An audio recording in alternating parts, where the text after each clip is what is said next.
Hoje a gente vai mergulhar num tema que parece simples, mas é cheio de armadilhas conceituais, que é a diferença entre contratura, estiramento e distensão muscular. Esse é o tipo de conhecimento que separa quem faz massagem de quem realmente entende o corpo e trabalha com autoridade na massoterapia. Muita gente, até profissionais da saúde, usam esses termos como se eles fossem sinônimos, mas eles não são. Cada um descreve uma condição diferente, com um mecanismo distintos, sinais clínicos diferentes e, por consequência, exigem condutas diferentes do massoterapeuta também. Autores como Travel Simons, referência mundial em pontos gatilhos, e outros autores clássicos também, eles deixam claro que entender o que está acontecendo no músculo é fundamental para a gente não agravar o quadro e conseguir realmente entregar um bom trabalho para os nossos pacientes. E bora começar com ela, que é uma condição recorrente nos nossos atendimentos. Tenho certeza que se você aí é maço, você já se deparou com essa condição aí no seu dia a dia. E o que é a contratura? É basicamente uma hiperatividade, é um encurtamento involuntário das fibras musculares, quando as fibras permanecem contraídas além do necessário. Então pensa aqui comigo, ó, que esse elástico são fibras musculares, certo? Se eu der um nó aqui nesse elástico, olha,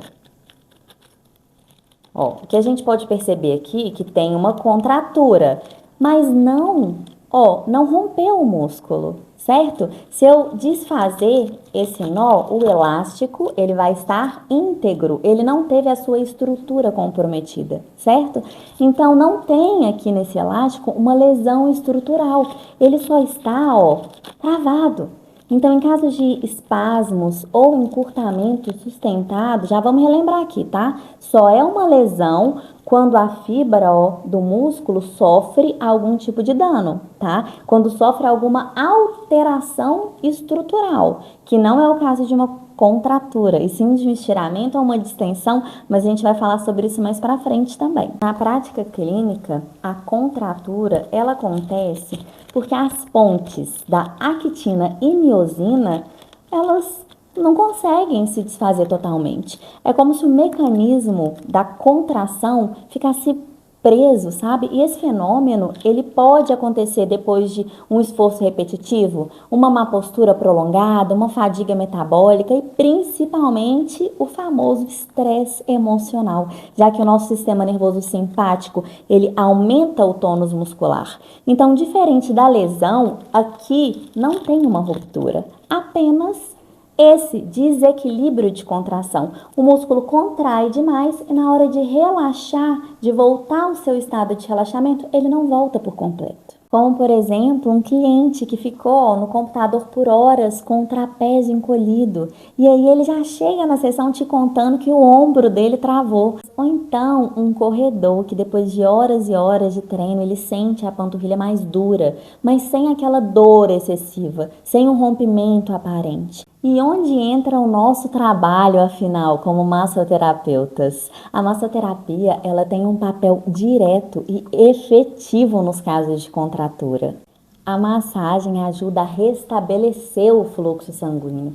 Ela relaxa essas fibras, reorganiza o tônus muscular. O que não pode acontecer é a gente confundir contratura com lesão e nem aplicar uma pressão excessiva em um lugar que já está inflamado. Manobras de deslizamento profundo são muito bem-vindas em caso de contratura. Pressão isquêmica em pontos específicos também. Técnicas de liberação miofacial. Associar calor com alongamentos suaves. Perfeito. Pedras quentes não servem só para relaxamento. São uma ótima opção nos casos de contratura muscular. Então, pedras quentes, como toalhas quentes. Tem um vídeo aqui no canal de um passo a passo de toalhas quentes, que eu já vou deixar aqui na descrição para você conferir, mas depois que a gente terminar esse papo. E se você quer dominar a fundo esse raciocínio, já fica aqui o meu convite para você conhecer o meu curso de massagem 3 em 1, com 3 técnicas maravilhosas, que são a massagem relaxante, terapêutica, alongamentos e mais vários bônus. O link está aqui na descrição e nesse curso eu vou te ensinar a interpretar sinais clínicos e diferenciar condições para que você aplique a técnica certa no momento certo. E eu vejo você na turma, você vai ser muito bem-vindo e bem-vinda por lá. Já falamos sobre contratura, agora nós vamos falar sobre estiramento muscular. Estiramento, gente, é outra história, totalmente diferente. Aqui nós não estamos falando de um encurtamento, mas sim de um alongamento além do limite fisiológico. Então imagina só, hein? Se eu puxar demais aqui, ó, esse elástico, o que que vai acontecer com essas fibras musculares? Elas vão se alongar mais do que elas deveriam, certo?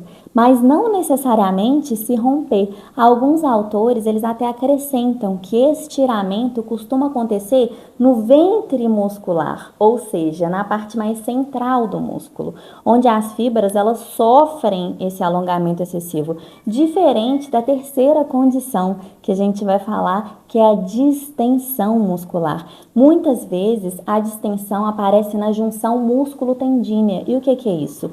A região do músculo que encontra o osso e junta o músculo e o tendão, certo? Junção músculo-tendínea, que é uma região naturalmente mais frágil também. Então, vamos pensar aqui. Eu tenho aqui o meu bíceps, certo?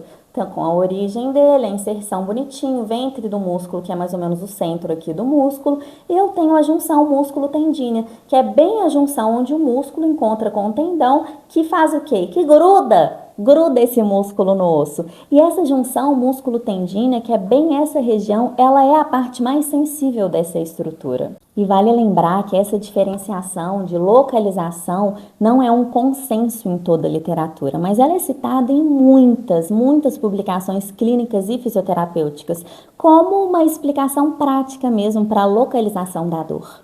E algumas características pontuais do estiramento muscular é que é uma dor que é um pouco mais difusa e pode acontecer durante o movimento ou logo após. Pode acontecer microlesões na fibra, mas não um rompimento significativo. Em alguns casos, as pessoas falam muito de uma sensação de puxão no músculo, sabe? E pode também vir acompanhado de edemas. Então, pensa só, uma pessoa foi fazer uma abertura de perna, só que aquela pessoa não está aquecida e está frio naquele dia. Quando ela faz aquele movimento de abertura, o que acontece? A pessoa sente um puxar, né, um repuxar nessa parte interna da coxa. E isso pode ser um estiramento por causa de um movimento feito com o corpo frio. Ou, por exemplo, alguém que escorregou e quando foi escorregar tentou segurar em algum lugar muito rápido, sem um preparo e começou a sentir uma dor no braço.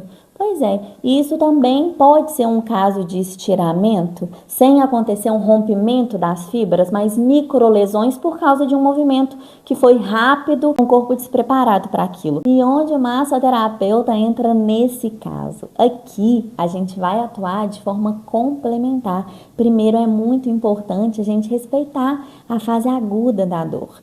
Então, nas primeiras 48 horas, muitas vezes a orientação do médico é repouso, gelo, mas passada essa fase inicial, técnicas de massagem mais suaves vão ajudar a aumentar a circulação, reduzir a tensão residual. Técnicas de alongamentos passivos também são muito positivas em alguns casos, em alguns protocolos de recuperação. Lembrando, gente, que cada caso é um caso e cada um deve ser avaliado de forma individual. O nosso papel não é de forma nenhuma agravar. Então, se tem uma dor aguda, intensa, hematoma, perda de função, é encaminhamento médico. E junto com esse protocolo médico, a gente vai alinhar ali qual vai ser o nosso trabalho com aquele paciente. Terceira condição, agora a gente chegou aqui no ponto mais crítico dessa conversa, que é a distensão muscular. A distensão é o rompimento parcial ou total da fibra muscular.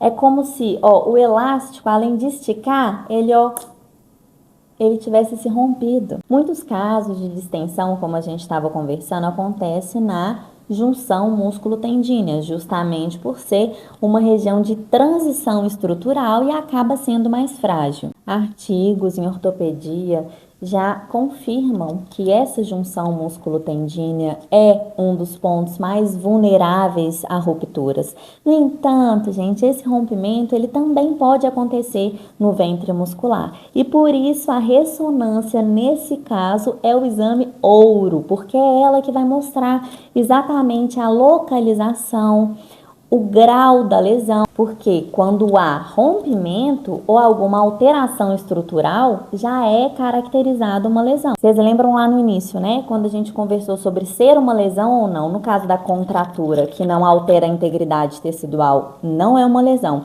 Mas no caso da distensão, como existe uma alteração da integridade do tecido, é considerado uma lesão. E as características que acompanham essa condição são dor aguda e assim, imediata, tá? Muitas vezes acompanhada de uma pontada muito forte.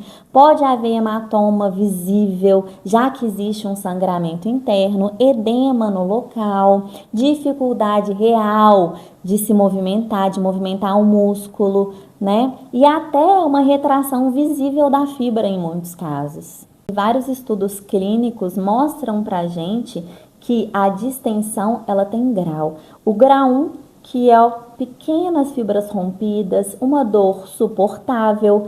Grau 2 é uma ruptura parcial, onde a dor já é uma dor intensa e o hematoma aqui já fica evidente para a gente. E o grau 3, que é uma ruptura completa, e isso aqui gera perda total de função. E um exemplo que eu gosto muito de usar para essa condição, que vai abrir uma tela mental aí na sua cabeça, é um jogador de futebol. Quando ele vai dar um chute na bola, sabe? Ele cai no chão e, ai, que dor!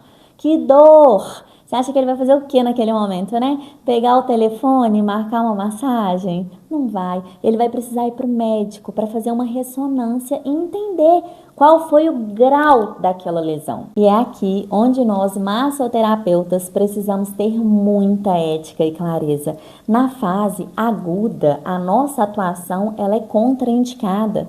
O cliente ele precisa de uma orientação médica, exames de imagem, fisioterapia, muitas vezes até cirurgia, tá?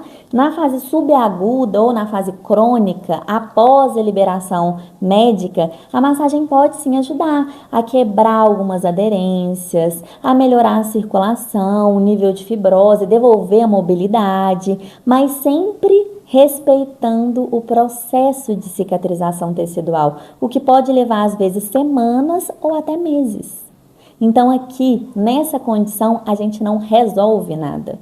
O que a gente pode fazer é potencializar a reabilitação quando entra o momento certo e assim é indicado pelo profissional que está fazendo o acompanhamento daquele paciente. Resumo da ópera do jeitinho que a gente gosta. Bora comparar essas 3 condições e para fixar bem, vamos fazer um paralelo aqui, tá?